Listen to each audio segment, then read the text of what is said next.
ఈరోజు తెలంగాణ రాష్ట్ర ఆవిర్భావ దినోత్సవం 10 సంవత్సరాలు కంప్లీట్ అయ్యి 11వ సంవత్సరాలు అడుగుపెడుతున్నాం.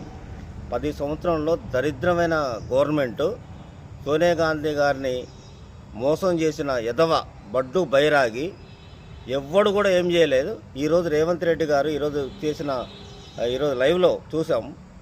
ప్రతి ఒక్కరికి మంచి చేస్తున్న తరుణంలో పేదలకి 100% ఉంటుంది. మీరెవ్వరూ అధైర్యపడవద్దు. మా కేహెచ్ఎన్ తరపున నేను చెప్తున్నా. నేను కాంగ్రెస్ పార్టీ అధినేతని.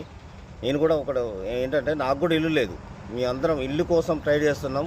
సీనన్నకు కానీ రేవంత్ రెడ్డి గారికి కానీ పొన్నం ప్రభాకర్ గారికి మేము ఒకటే చెప్పేది అంటే ఈరోజు మంచి తరుణం.